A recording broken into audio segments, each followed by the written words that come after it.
بسم الله والحمد لله والصلاة والسلام على أشرف خلق الله محمد بن عبد الله صلى الله عليه وآله وصحبه وسلم تسليما كثيرا أما بعد. En ce vendredi du 25 du mois de Sha'ban, correspondant au 17 mars du calendrier grégorien, l'année 1444 de la Hijra, 2023 dans les années selon le calendrier grégorien. Nous continuons, Inch'Allah, avec l'étude des questions et réponses sur la Aqidah, et nous sommes arrêtés à la question numéro 6 que nous allons étudier aujourd'hui. Lorsque l'auteur, rahmatullahi alayhi, dit: quel est le signe de l'amour? Ma alamatu mahabbati al-abdi rabbahu azza wa jal. ثم أجاب قائلا: علامة ذلك أن يحب ما يحبه الله تعالى ويبغض ما يسخطه فيمتثل أوامره ويجتنب نواهيه ويوالي أولياءه ويعادي أعداءه ولذا كان أوثق عرى الإيمان الحب في الله والبغض فيه. Lis, Inch'Allah. L'auteur dit, question 6, quel est le signe de l'amour du serviteur pour son Seigneur? L'auteur dit qu'Allah lui fasse miséricorde. L'auteur dit qu'Allah le fasse miséricorde. Quel est le signe de l'amour du serviteur pour son Seigneur Azza wa Jal? Réponse: le signe en est qu'il aime ce que Allah Azza wa Jal aime et déteste ce qui provoque sa colère, se soumettant à ses ordres, évitant ses interdictions, s'alliant à ses alliés et faisant preuve d'inimité envers ses ennemis. C'est pourquoi aimer en Allah et détester en lui constitue l'anse la plus solide de la foi. لما ذكر المصنف رحمه الله أن الحب مما ترجع إليه العبادة، يعني في السؤال السابق، يعني أورد سؤالا يتعلق ببيان علامة محبة العبد ربه سبحانه، وهو هذا السؤال: ما علامة محبة العبد ربه عز وجل؟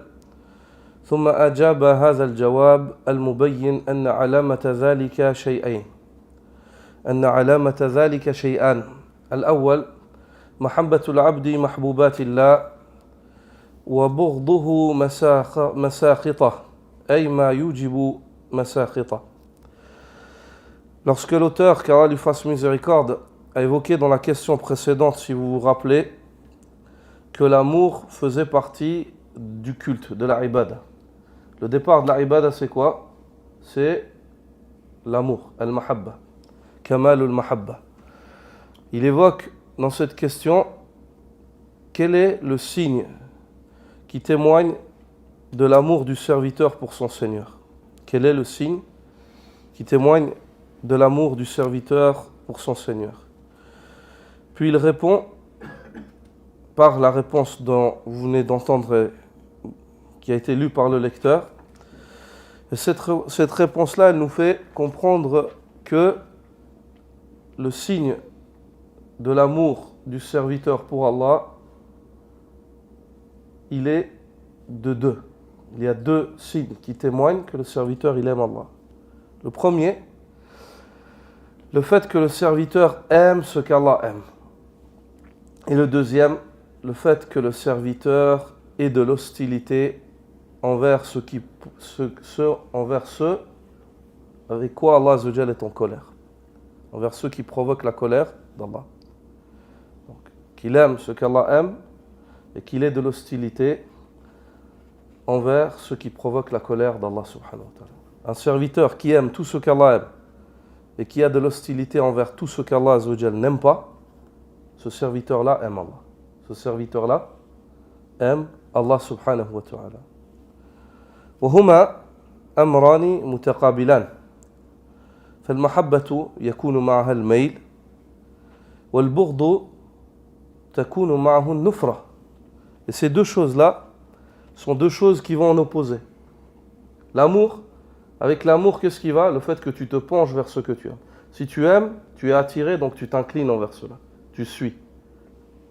Tu mets en pratique ce qu'implique cet amour. Et l'hostilité, avec cela, l'hostilité, elle te pousse à fuir la chose envers laquelle tu es hostile. Est-ce que c'est clair? C'est comme deux vitesses hein, dans le cœur de l'homme. L'amour, il te pousse à aller vers, et l'hostilité, elle te pousse à t'écarter. ثم ذكر ما ينشأ عن هذين الأمرين وهو 4 أشياء في كلامه رحمه الله. Puis l'auteur a évoqué ce qui résulte de cet amour qui est composé de 2 choses.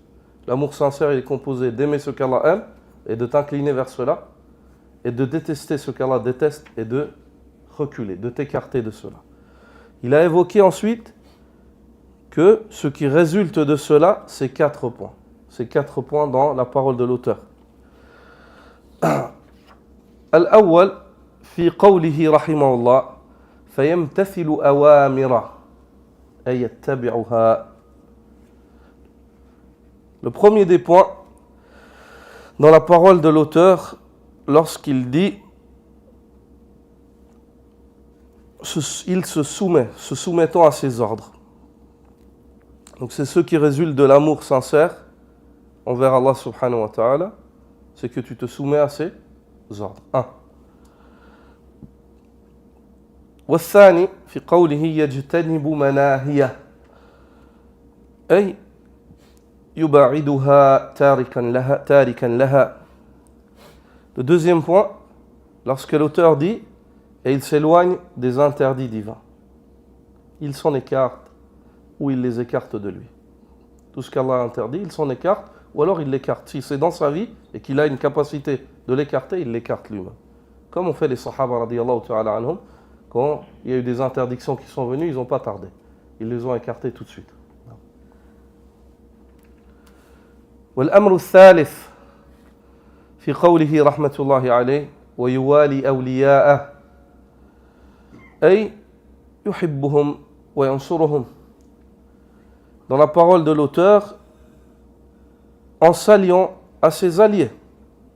Il s'allie aux alliés d'Allah. Il a envie d'être avec eux dans le dunya et dans l'au-delà.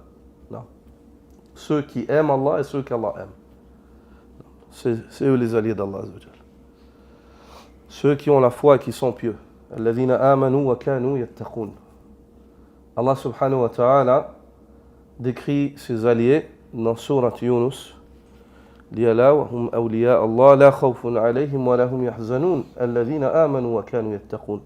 N'est-ce pas que ce sont eux les alliés d'Allah, ceux pour qui il n'y aura pas de crainte et qui ne seront jamais attristés, ils sont ceux qui ont la foi et qui étaient pieux, qui s'acquittaient des ordres et de laisser les interdits. L'homme croyant qui aime Allah Azza wa Jal réellement, il s'allie à ces gens-là. Dès qu'il voit une personne qui a la foi et qui est pieuse, il aime être avec elle, il aime être proche d'elle, ici-bas et dans l'au-delà. والأمر الرابع في قوله رحمه الله ويعادي أعداءه أي يبغضهم. Le 4e point et le 4e critère de ceux qui aiment réellement Allah, c'est le fait d'avoir de l'inimité envers les ennemis d'Allah, envers ceux qu'Allah n'aime pas. Toute personne qu'Allah n'aime pas, le croyant, il n'aime pas cette personne. Lorsque nous disons qu'il ne l'aime pas, est-ce que ça veut dire qu'il a le droit d'être injuste envers eux? Absolument pas. Est-ce que ça veut dire qu'il ne veut pas le bien pour eux? Question. Pas du tout. La poitrine du croyant, elle est large. Et ces points-là, ils ne sont pas basés sur des émotions, mais ils sont basés sur des convictions. C'est convictionnel, ce n'est pas émotif. Ce n'est pas un ressenti émotif. Ah, celui-là, je l'aime, celui-là, je ne l'aime pas. Non, sur des convictions. C'est ainsi, c'est réel. Il a la tête sur les épaules en cela. Et le fait qu'il n'aime pas une personne, en aucun cas, ceci ne lui donne le droit de porter atteinte à son sang gratuitement ou à ses biens, ou alors à son honneur. Est-ce que c'est clair? Est-ce que c'est clair? Non. Et c'est en cela la différence entre Ahl Sunnah et les Khawarij sur ce chapitre-là. Les Khawarij confirment aussi ce point-là, mais quant à eux, ils n'ont pas de limite ensuite dans le fait de traduire cette inimité. Car cette inimité, elle n'est pas bâtie sur le savoir chez eux, elle est bâtie sur l'émotion. Tandis que chez les gens de la Sunna, elle est bâtie sur la science, sur la connaissance d'Allah Azza wa Jal, de sa religion et de son prophète Muhammad sallallahu alayhi wa sallam. Et voyez la sira, comment est-ce que le prophète sallallahu alayhi wa sallam a traité les juifs? Est-ce qu'il a été injuste envers eux? Est-ce qu'il leur a causé du tort? Comment est-ce qu'il a traité Quraysh avec tout le mal qu'ils lui ont fait? Est-ce que vous avez compris? Est-ce que j'étais clair en cela? Non. Donc voici ces 4 points qui résultent de l'amour sincère du serviteur envers Allah. Donc vous avez noté 1, 2, 3, 4 sur chaque phrase. ثم ذكر أن هذه الأمور تنتظم في الحب في الله والبغض فيه. Puis il évoque, rahmatullahi alayh, que ces 4 points, ils se bâtissent sur le fait, sur l'amour pour Allah et le fait d'avoir de l'inimité, de détester pour Allah. D'aimer ceux qu'Allah aime et de détester ceux qui provoquent sa colère. Est-ce que vous avez compris? ولذلك صار ما ذكر هو أوثق عرى الإيمان. C'est pour cela que ce que l'auteur a évoqué, on l'appelle comment dans la religion? Le lien le plus solide de la foi.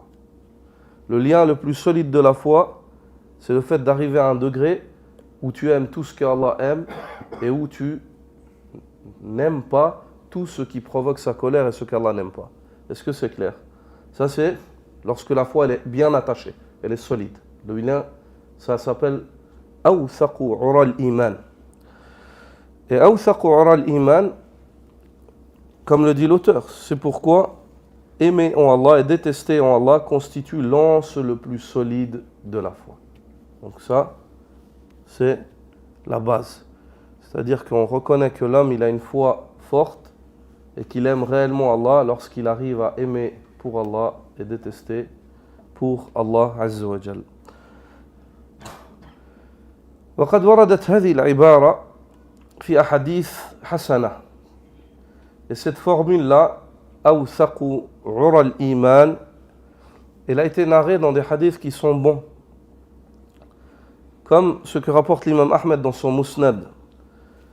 Selon le compagnon Al-Bara ibn Azib radiyallahu anhu, qui rapporte du prophète sallallahu alayhi wa sallam cette parole. Parce que le messager d'Allah sallallahu alayhi wa sallam dit Inna awthaqa ura al-iman an tuhibba fillah wa tubghida fillah. Certes, le lien le plus solide créé par la foi, c'est le fait que tu aimes pour Allah et que tu détestes pour Allah.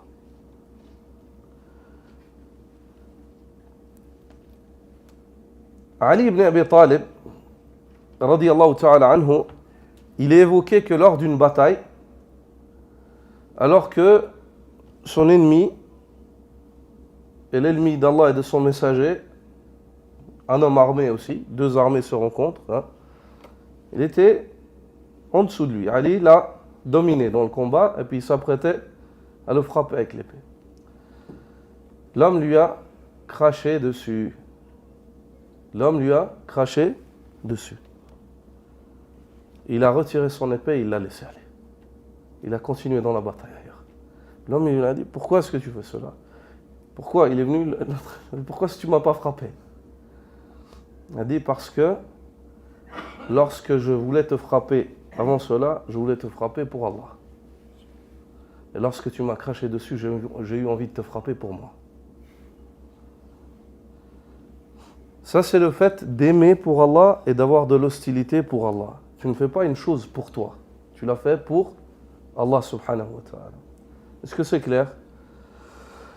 Ça, c'est la situation des Sahaba radiallahu anhum qui ont compris. Je ne veux pas dire par cela que les personnes n'interprètent pas que j'appelle les gens à sortir, à frapper les gens, ainsi de suite. Que les personnes suivent le cours et écoutent d'un Z, et s'ils sont honnêtes intellectuellement, Inch'Allah, ils comprendront la chose comme on l'a présentée. Donc, dans ce hadith-là, le prophète sallallahu alayhi wa sallam il fait allusion à ce point. Il est évoqué dans ce hadith ce à quoi l'auteur fait allusion. L'auteur, il a tiré cette parole de où? De sa tête? Non, du hadith du prophète sallallahu alayhi wa sallam. Que le lien solide dans la foi, le lien le plus solide qui peut être créé par la foi de l'homme, qui peut surgir de la foi de l'homme, c'est le fait que l'homme arrive à un stade où lorsqu'il aime, il n'aime que pour Allah, et lorsqu'il déteste, il ne déteste que pour Allah. Il n'y a rien pour lui. Il n'y a rien pour lui. Tout son cœur, il est pour Allah Azza wa Jal. Vous avez compris? Non. Wal-ura, et ce mot-là, ura, dans la langue arabe, huwa jam'u urwa. Wal-urwa, huwa ma yuta'allaqu bih.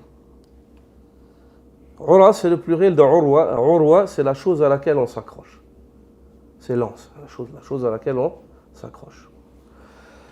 Wal-awthaq, yani al-aqwa wal-ahkam. Al-awthaq, c'est le plus solide, la chose qui est la plus serrée, la plus solide. Al-ahkam. Awthaqu ura al-iman. Le lien le plus solide auquel tu t'accroches dans la foi pour préserver ta foi. Et c'est le lien le plus solide qui peut surgir d'une foi saine, c'est le fait que l'homme n'aime que par Allah et ne déteste que par et pour Allah Azza wa Jal. Est-ce que c'est clair? فأقوى ما يثبت به الإيمان ويحكمه الحب في الله والبغض فيه الناشئ من محبة الله تعالى وبغض مساخطه. Et la chose la plus solide par laquelle l'homme confirme sa foi et attache et solidifie sa foi, c'est le fait d'aimer par Allah, pour Allah, et de détester pour Allah. Et cet amour pour Allah et cette hostilité pour Allah, d'où est-ce qu'ils surgissent? D'où est-ce qu'ils viennent chez l'homme? Ils viennent de l'amour d'Allah Azza wa Jal. De l'amour envers Allah et envers ce qu'Allah aime, et de l'hostilité envers ce qu'Allah n'aime pas et ce qui provoque sa colère. سئل الإمام ابن باز رحمة الله عليه عن معنى الحب في الله والبغض في الله فأجاب رحمة الله عليه الحب في الله أن تحب من أجل الله جل وعلا لأنك رأيته ذا تقوى وإيمان فتحبه في الله وتبغضه في الله لأنك رأيته كافرا عاصيا لله فتبغضه في الله أو عاصيا وإن كان مسلما فتبغضه بقدر ما عنده من المعاصي. Cheikh Ibn Baz, rahimahullah, a été questionné sur ce principe religieux, qui est le fait d'aimer pour Allah et d'avoir de l'inimité, de détester pour Allah subhanahu wa ta'ala. Il a expliqué ce que cela veut dire. Il a dit, le fait d'aimer pour Allah, c'est d'aimer en Allah, c'est d'aimer pour Allah. Tu aimes une personne pour Allah, dit-il, lorsque tu vois en elle des signes de piété et de foi. Donc à ce moment-là, tu ne peux que l'aimer pour Allah. Car tu vois en lui ce qu'Allah aime, la piété et la foi. Et d'avoir de l'hostilité pour Allah, c'est le fait d'avoir de l'hostilité envers une personne en laquelle tu vois des signes qu'Allah n'aime pas, comme la mécréance ou comme la désobéissance envers Allah Azza wa Jal. À ce moment-là, tu ne peux pas aimer cette personne-là. Je veux dire que tu n'as pas d'amour pour elle. De ne pas avoir d'amour, est-ce que ça veut dire est-ce qu'il est interdit d'avoir le côté humain, de lui donner son droit en tant qu'humain, ou d'être juste? Absolument pas. L'islam te commande d'être juste en tout temps et toute heure, même avec ceux qui t'ont fait du mal. وَلَا يَجْرِمَنَّكُمْ شَنَآنُ قَوْمٍ أَنْ صَدُّوكُمْ عَنِ الْمَسْجِدِ الْحَرَامِ عَلَى أَنْ تَعْتَدُوا. Que l'hostilité que vous avez envers un peuple qui vous ont chassé de la maison sacrée, Allah dit aux muhajirin, ne vous pousse pas à la transgression. Ne vous pousse pas à la transgression, au fait de transgresser, d'être injuste envers eux. Al-Fudayl ibn Iyad, rahimahullah, dit, l'homme ne saurait atteindre l'excellence en islam jusqu'à ce que ses ennemis, ceux avec qui il est en combat, en bataille, se sente à l'abri de son injustice. C'est-à-dire même son ennemi, à la bataille, il se dit, il nous combat et on le combat, mais d'injustice, il ne fera pas. Il ne fera pas de choses injustes. C'est une personne qui est loyale. L'imam Ibn Baz ici dit, ou bien alors d'avoir de l'hostilité envers un asi, une personne qui est désobéissante, même s'il est musulman. Même s'il est musulman. Tu as de l'hostilité envers cette personne-là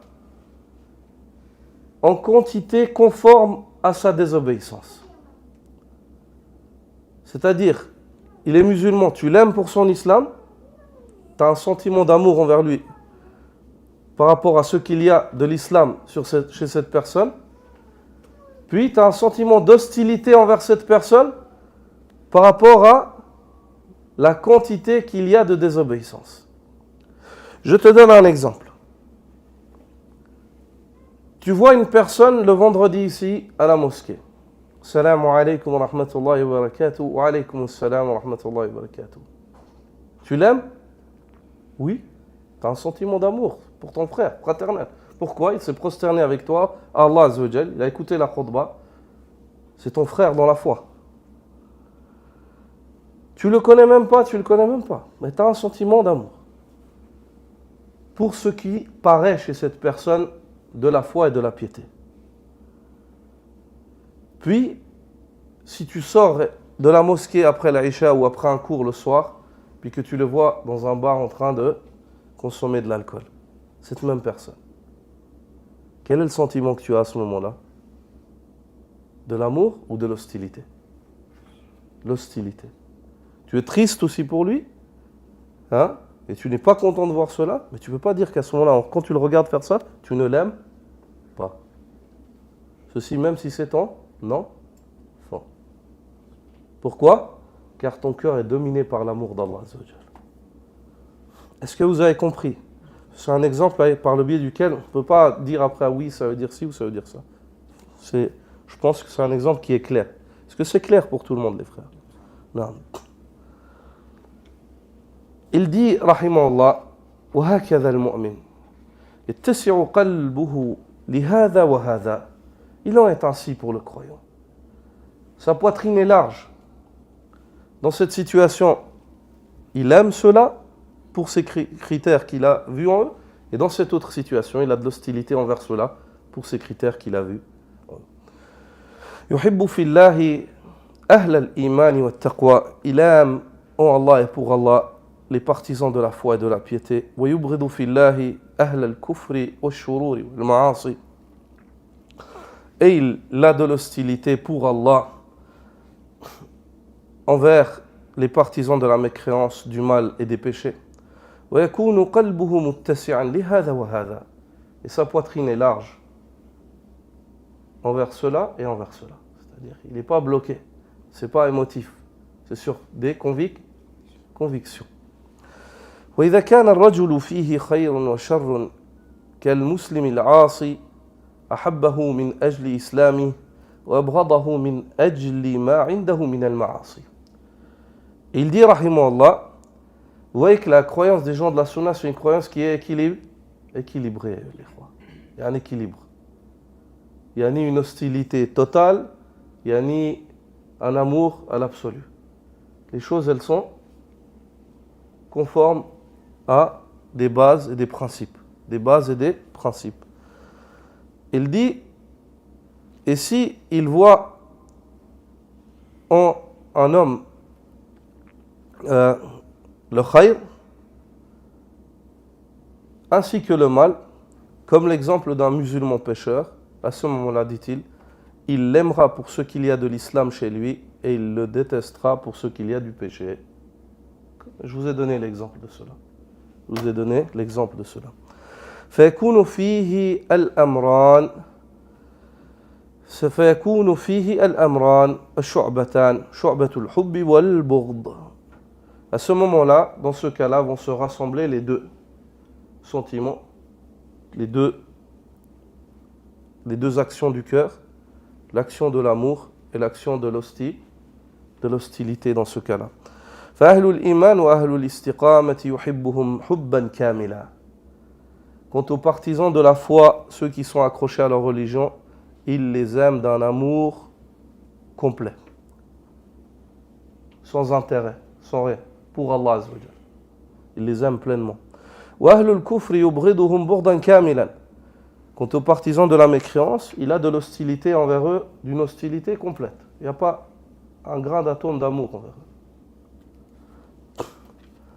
وصاحب الشائبتين صاحب المعاصي يحبه على قدر ما عنده من الإيمان والإسلام ويبغضه على قدر ما عنده من المعاصي والمخالفات. نعم. Il dit, quant à celui qui, l'homme aux deux critères, celui qui a de l'islam et puis de la désobéissance, à ce moment-là, celui-là, il l'aime pour la quantité qu'il y a d'islam et de foi chez lui, et il a de l'hostilité envers lui pour la quantité de désobéissance et de mal qu'il y a en lui. Mu'adh ibn Anas, radiyallahu anhu, rapporte que le prophète sallallahu alayhi wa sallam dit « Man a'ta lillah, wa mana'a lillah, wa ahabba lillah, wa abghada lillah, wa ankaha lillah, faqad istakmala imanu » Il dit que le prophète sallallahu alayhi wa sallam a dit « Celui qui donne pour Allah et prive pour Allah, aime pour Allah, déteste pour Allah, marie pour Allah, sa foi s'est vue complétée. » Celui qui fait tout cela chaque fois pour Allah, sa foi elle s'est vue complète. Il a une foi complète. Qui donne pour Allah, c'est-à-dire quand il donne pour Allah subhanahu wa ta'ala. Qui prive pour Allah, qui prive parce que dans ce cas-là, il faut priver pour s'approcher d'Allah subhanahu wa ta'ala. Qui aime pour Allah et a de l'hostilité pour Allah, ça on vient de l'expliquer. Et qui marie pour Allah, vous le comprenez tous. Il se marie pour Allah, pour s'approcher d'Allah subhanahu wa ta'ala, conformément aux critères qu'Allah aime. Cette personne-là, sa foi est complète, dit le prophète sallallahu alayhi wa sallam. Serviteur d'Allah, l'amour envers Allah subhanahu wa ta'ala et pour Allah, les gens le comprennent très bien. Mais lorsqu'on traite la question de l'hostilité pour Allah, le fait de dire, d'avoir de l'hostilité pour Allah, des fois ça pose problème à certaines personnes. Alors que ceci va de soi être compréhensif. Si on revient à la religion et en plus de cela à la raison, au raisonnement, on arrive tout à fait à comprendre qu'on peut ne pas aimer, avoir de l'hostilité pour une chose ou pour quelqu'un, selon nos convictions. Et cette hostilité, elle vient d'où? Elle émane de ce qu'on aime, si c'est contraire à ce qu'on aime. Soit même dans les choses du dunya. S'il y a une nourriture que tu aimes et il y a une autre nourriture qui est complètement contraire à celle-là, qui va en opposition à celle-là, vu l'amour que tu as pour la première, ça va développer l'hostilité que tu as pour la seconde. Pour la seconde. Et l'érudit Suleyman ibn Samhan, rahimahullah, a dit وَمَا الدِّينُ إِلَّا الْحُبْ وَالْبُغْضُ وَالْوَلَاء كَذَاكَ الْبَرَى مِنْ كُلِّ عَغَّاوٍ آثِمٍ. N'est-ce pas que la religion et toute la religion n'est qu'amour et hostilité, ainsi qu'alliance, ainsi que désaveu face à tout transgresseur et pécheur. Ainsi que désaveu face à tout transgresseur et pécheur. Ça c'est le din. فمحبة الحبيب تقتضي موالاة أوليائه والعكس صحيح لا يمكن أن تكون صادقا في حب حبيبك وأنت توالي عدوه. L'amour de ton bien-aimé, elle implique que tu t'allies à ses alliés. Et en opposé à cela, il n'est pas possible que tu sois véridique en l'amour que tu portes à ton bien-aimé si tu t'allies à ses ennemis, si tu t'allies à ceux qu'il n'aime pas. L'imam al-Shafi'i rahimahullah dit فَإِنْ صَافَ صَدِيقُكَ مَنْ تُعَادِي ويفرح حين ترشقك السهام فذاك هو العدو بغير شك تجنبه فصحبته حرام. L'imam Shafi'i dit, si celui qui était ton ami, tu le vois serrer la main à tes ennemis, puis il sourit et se réjouit lorsque tu reçois des flèches de leur part. Celui-là est ton pire ennemi sans aucun doute. Éloigne-toi de lui, car le fait d'être son ami pour toi est interdit. Puis il dit, rahimahullah, après avoir évoqué ces vers poétiques, il dit avoir entendu des vers similaires qui ressemblent à ceux-là dans le sens et dans leur composition, lorsque leur auteur a dit إذا وافى صديقك من تعادي فقد عاداك وانقطع الكلام. Si ton ami est proche et fait preuve de loyauté envers celui qui est ton ennemi, alors sache qu'il s'est rangé du côté de tes ennemis وانقطع الكلام et ne lui parle plus. Ne lui parle plus. فهذا هو الأمر المعقول عند الناس جميعا. Cette chose est très compréhensible auprès des gens. C'est très compréhensible. Si tu aimes quelqu'un, alors tu aimes ceux qui l'aiment. Si tu l'aimes sincèrement. Si tu aimes Allah subhanahu wa ta'ala, tu aimeras ceux et ceux qu'Allah. Ça implique d'aimer les personnes qu'Allah aime, d'aimer les lieux qu'Allah aime, d'aimer les instants, les moments qu'Allah aime, les mois qu'Allah aime, les instants dans la journée qu'Allah aime, le dernier tiers de la nuit, la prière du Jumu'ah, les actes qu'Allah aime, les paroles qu'Allah aime, les convictions qu'Allah aime. Et ton amour envers Allah subhanahu wa ta'ala, il te poussera à avoir de l'hostilité envers ceux envers quoi Allah a de l'hostilité. Pourquoi même le plus petit de nos enfants parmi les musulmans n'aime pas Pharaon alors qu'il ne l'a jamais vu? Car Allah ne l'aime pas. Il ne l'a pas aimé. Abu Jahl, quant à toi et moi, il ne nous a rien fait. On ne l'a pas vu, on ne l'a pas connu. Pourquoi est-ce qu'on ne l'aime pas? Notre amour envers Allah et sa religion fait qu'on n'aime pas cette créature et cette personne. Est-ce que c'est clair? Non. Non. علامة محبة العبد ربه عز وجل أمر مهم جدا. Les signes qui témoignent de l'amour sincère du serviteur envers son Seigneur, c'est une affaire qui est très importante. وكذلك علامة محبة الله عز وجل لعبده أمر مهم جدا. Il en est ainsi aussi pour des signes qui témoignent qu'Allah aime le serviteur. C'est une affaire qui est très importante. والفقه في هذين من أهم المهمات على كل مسلم.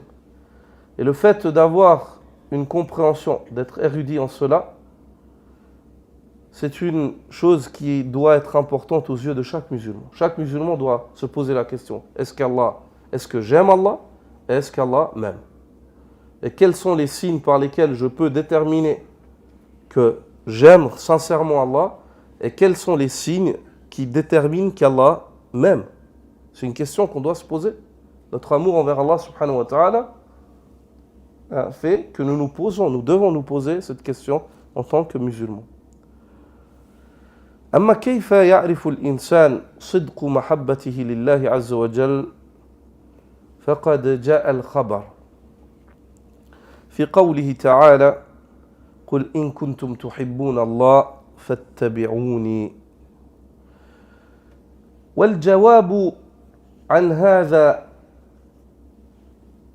السؤال الثاني هل يحبك الله فقد جاء في هذه الآية فاتبعوني يحببكم الله ويغفر لكم ذنوبكم. Quant à la réponse que l'homme se pose sur sa sincérité en l'amour envers Allah subhanahu wa ta'ala, combien est-ce qu'il aime Allah, qu'il sache, qu'il regarde combien est-ce qu'il suit le messager d'Allah. Et quant à la question que l'homme se pose, est-ce qu'Allah m'aime? Si tu es sincère dans le suivi du messager d'Allah, sache qu'Allah t'aime. Et la réponse à ces deux questions-là est venue dans la parole d'Allah dans Surat Al-Imran, lorsqu'Allah subhanahu wa ta'ala dit, dans le sens du verset, Qul in kuntum tuhibbuna Allah, dis-leur au Muhammad, si vous aimez réellement Allah, fattabi'uni, suivez-moi. La réponse, yuhibbukumullah, Allah vous aimera. Wa yaghfir lakum dhunubakum, et il vous pardonnera vos péchés. Wallahu ghafurur rahim, et Allah est pardonneur et très miséricordieux. إذا كنت محبا لله عز وجل فأثبت هذا بالعمل. Si tu aimes réellement Allah, alors confirme ton amour envers Allah par des œuvres. فكلما كنت مقبلا على الله بالطاعة متبعا نبيه صلى الله عليه وسلم كافا نفسك عن معاصيه فهذا دليل على كمال المحبة وقوتها.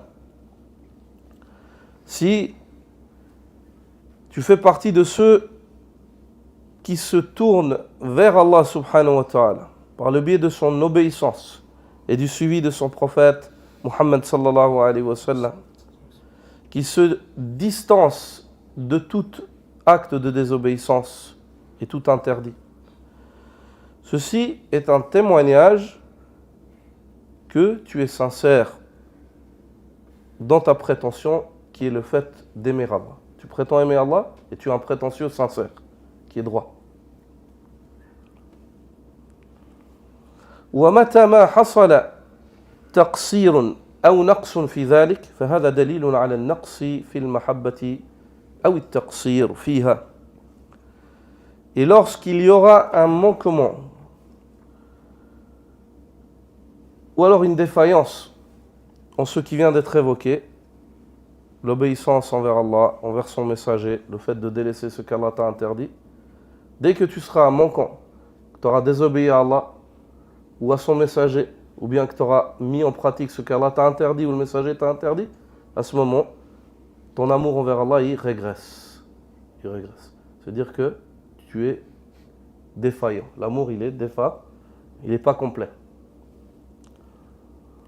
ومتى كان الإنسان معرضا عن طاعة الله ورسوله صلى الله عليه وسلم بالكلية منهمكا في معاصيه كافا عن أوامره لا يستجيب لله عز وجل في أمر البتة ولا ينتهي عن نهي البتة فهذا دليل على انعدام المحبة في قلب الإنسان ولا يكون هذا صادرا عن مسلم أبدا.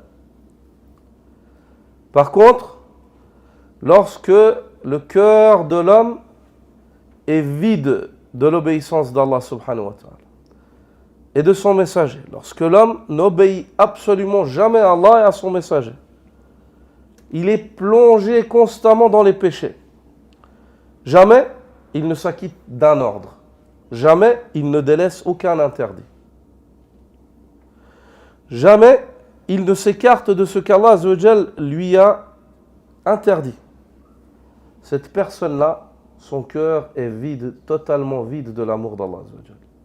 Cette personne-là ne peut pas prétendre, n'ose pas prétendre qu'elle aime Allah subhanahu wa ta'ala. Écoutez bien ce que j'ai dit. C'est-à-dire aucun ordre, même pas le moindre désordre. Aucun ordre, même pas le moindre désordre, même pas un Jumu'ah, même pas, rien. Il veut rien faire.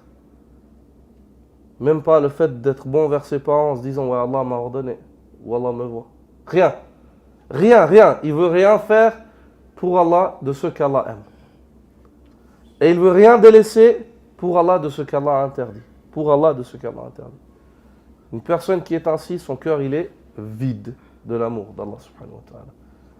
Et ceci n'est pas possible dans le cas du musulman. C'est pas possible que cette personne-là, elle soit musulmane. Un musulman qui ne fait rien pour Allah, un musulman qui ne délaisse rien pour Allah, il ne peut pas être musulman. C'est-à-dire il a délaissé toutes les œuvres.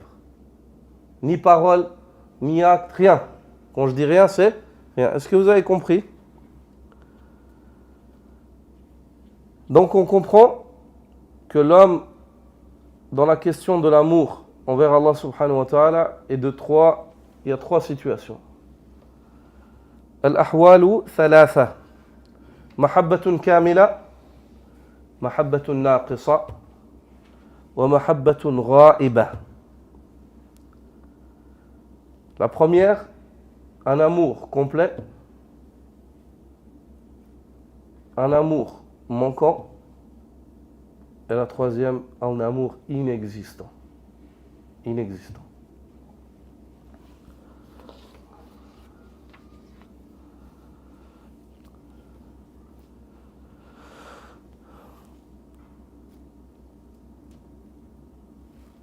Et un point qui témoigne de l'amour que l'homme a envers Allah Azza wa Jal, c'est l'amour qu'il a envers ses frères. Plus l'homme aime Allah, plus il aime ses frères. Et l'exemple de cela, c'est le prophète sallallahu alayhi wa sallam. Et l'amour qu'il avait pour ses frères, même ceux qu'il n'a pas vus et qu'il ne verra pas dans le dunya. L'amour des sahaba entre eux, ainsi que leur amour envers les tabi'in, et ainsi de suite.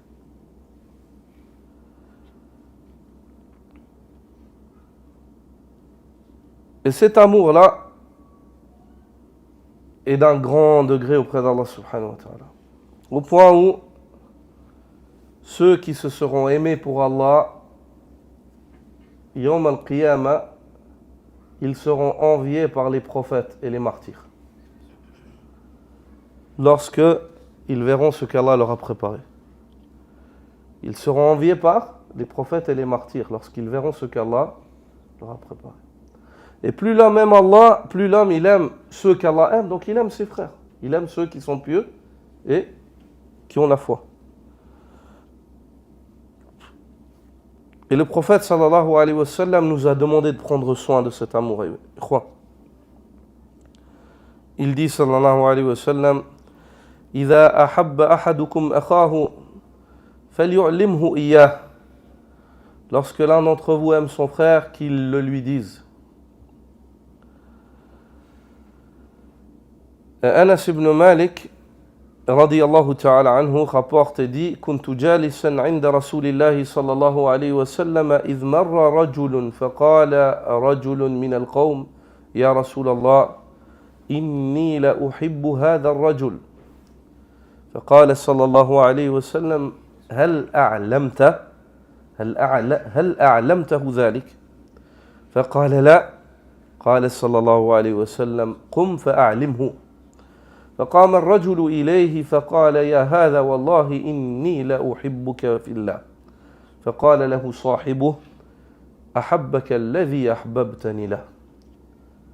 Anas ibn Malik dit: j'étais assis auprès du prophète sallallahu alayhi wa sallam lorsque un homme est passé. Puis une autre personne parmi les personnes présentes dit: ô messager d'Allah, par Allah, j'aime cet homme-là qui passe, je l'aime. Il a dit au prophète sallallahu alayhi wa sallam. Le prophète sallallahu alayhi wa sallam lui a dit: est-ce que tu lui as déjà dit? L'as-tu informé que tu l'aimais? Il a dit: non, je ne l'ai jamais dit. Il a dit: lève-toi et va lui dire. Lève-toi et va lui dire. Et l'homme s'est levé et il allait lui dire. Il a dit: ô un tel, sache que je t'aime pour Allah. Le compagnon dit, à ce moment-là, son ami, son compagnon, celui à qui il a dit je t'aime pour Allah, lui a répondu, il lui a dit que celui pour qui tu m'as aimé t'aime. Que celui en qui et pour qui tu m'as aimé t'aime. فالحب في الله من أعظم القرب وأفضل الأعمال. Le fait d'aimer pour Allah, ça fait partie des grands actes par lesquels on s'approche d'Allah subhanahu wa ta'ala, au serviteur d'Allah. Partie des meilleurs actes par le biais desquels tu t'approches d'Allah subhanahu wa ta'ala. Au point où le prophète sallallahu alayhi wa sallam dit: والذي نفس محمد بيده لا يؤمن أحدكم حتى يحب لأخيه ما يحب لنفسه من الخير. Par celui qui détient l'âme de Mohammed dans sa main. L'un d'entre vous ne saurait avoir une foi complète jusqu'à ce qu'il désire le bien qu'il désire pour sa personne, qu'il le désire pour son frère. Jusqu'à ce qu'il désire pour son frère le bien qu'il désire pour lui-même. Le khayr qu'il désire pour lui-même. Al-Hafiz ibn Hajar, dans Al-Fath, il dit قال الكرماني ومن الإيمان أيضا أن يبغض لأخيه ما يبغض لنفسه من الشر. Lorsqu'il commente ce hadith, il évoque la parole d'Al-Kirmani, rahimahullah, qui dit, il fait partie aussi de la foi de détester pour ton frère ce que tu détestes pour toi. S'il fait partie de la foi d'aimer pour ton frère ce que tu aimes pour toi, il fait partie de la foi de détester pour ton frère ce que tu détestes pour toi. Ce que tu détestes pour toi. فإذا كان الإيمان الواجب لا يتم إلا بمحبة الخير للمسلم وبغض الشر له فنفس محبة المسلم وموالاته أولى من ذلك وأعلى مقاما. S'il fait partie de la foi et de l'obligation en matière de foi d'aimer pour le musulman ce que tu aimes pour toi-même, alors sache que d'aimer le musulman, c'est encore plus important que ça. S'il fait partie de la foi d'aimer pour le musulman ce que tu aimes pour toi-même, sache que d'aimer le musulman en soi, c'est encore plus grand auprès d'Allah subhanahu wa ta'ala. Ibn Abi Dunya narre dans son livre Qada'ul Hawa'ij, dans une chaîne de transmission qui est défaillante. Mais nous évoquons ce récit à titre de leçon, et ce récit-là trouve ses preuves dans la charia, on va dire comme principe. Il est dit que Malik ibn Dinar rapporte que Al-Hassan al-Basri a envoyé Muhammad ibn Nuh wa Humayd al-Tawil afin de s'acquitter du besoin d'un des musulmans. Il leur a dit, allez faire ceci, cela pour un tel. Et il leur a dit, Muru thabitan al-bunnani fashkhisu bihi ma'akum. Et il leur a dit, allez chercher Thabit al-Bunnani, un autre homme, et associez-le à votre affaire. Demandez-lui qu'il vous accompagne pour vous acquitter du besoin de ce musulman-là. فقال لهم ثابت leur dit, inni mu'takif, je suis en train de faire l'i'tikaf aujourd'hui. فرجع حميد إلى الحسن فأخبره بالذي قال ثابت. Humayd est revenu vers Al-Hassan al-Basri et lui a dit, Thabit, il nous a dit qu'il fait l'i'tikaf, il ne peut pas venir, tu nous as demandé de le prendre avec. فقال له, il lui dit à ce moment, ارجع إليه فقل له, retourne vers Thabit et dis-lui, Ya Umaysh, ô toi petit myope. Regarde Al-Hassan al-Basri. Ya Umaysh, ô toi petit myope. C'est avilissant, enfin de lui, c'est comme s'il lui donne une gifle. Hassan al-Basri ici c'est leur cheikh, hein? C'est leur enseignant. Et les enseignants chez les salafs, des fois, ils ne caressaient pas leurs élèves dans le sens du poil. Ils leur enseignaient la vie, la vérité. Et la vérité, des fois, il faut l'accepter même si elle est amère. Et vous voulez dire aveugle, c'est dire petit aveugle. Tu t'es cru grand avec ton œuvre, en train de dire je fais les i'tikaf, alors que tu es aveugle, tu ne vois pas que tu es en train de rater, qu'est-ce qui est mieux.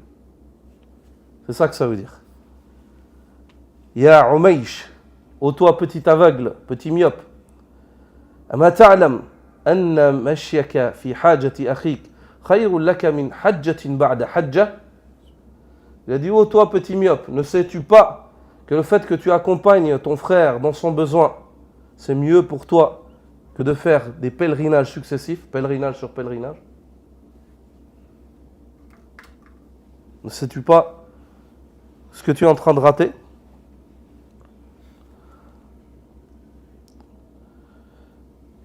Et il y a une preuve dans la sunna du prophète sallallahu alayhi wa sallam,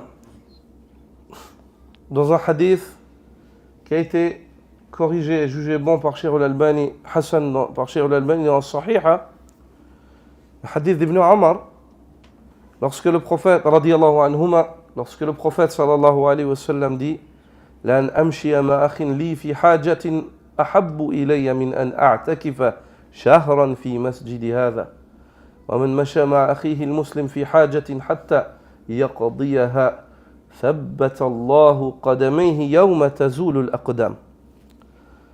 Le prophète sallallahu alayhi wa sallam dit dans ce récit d'Ibn Omar radiyallahu anhuma, le fait que j'accompagne mon frère lors d'un de ses besoins est bien, mais préférable au fait de faire l'i'tikaf, la retraite spirituelle, dans ma mosquée, à Médine. Le fait que j'accompagne mon frère musulman lors d'un de ses besoins, je préfère cela au fait de faire l'i'tikaf dans ma mosquée, un mois. L'i'tikaf, rentrer au début du mois, sortir à la fin du mois, avec ce que ça comprend comme prière et d'attendre d'une prière à une autre, chaque instant de respiration, tu es en acte d'adoration dans l'i'tikaf. Dans la mosquée du prophète sallallahu alayhi wa sallam, une prière équivaut 1000. Donc, juste en matière de prière, ça fait 5000 prières par jour. 150 000 sur le mois. Sans compter les sunan, et ainsi de suite, ainsi de suite. Le fait que j'accompagne mon frère lors d'un besoin, je préfère cela au fait de faire l'i'tikaf un mois dans ma mosquée, dit le prophète sallallahu alayhi wa sallam. Et celui qui accompagne son frère musulman lors d'un de ses besoins jusqu'à ce que celui-là ait terminé ce qu'il a à faire, Allah raffermira ses pas le jour où les pieds des gens glisseront sur le sirat. Allah raffermira ses pas le jour où les pieds des gens glisseront sur le pont au-dessus de l'enfer. L'imam Ibn al-Mubarak relate dans son livre Zuhd qu'un homme est venu à Al-Hussein ibn Ali. فاستعان به على حاجة. Il lui a demandé de l'aide pour une affaire, le neveu du prophète sallallahu alayhi wa sallam.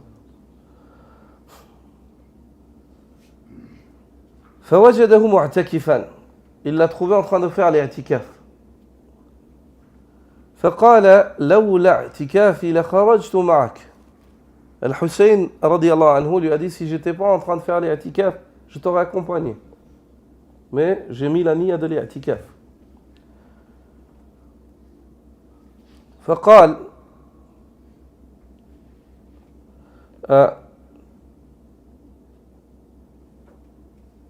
لخرجت معك فقضيت حاجتك. Je serais sorti avec toi, je t'aurais accompagné. ثم خرج الرجل من عنده.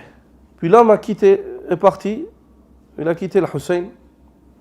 فأتى الحسن بن علي. Il est venu vers le Hassan, fils de Ali radiyallahu anhu. فذكر له حاجته. Et il lui a évoqué le besoin qu'il avait.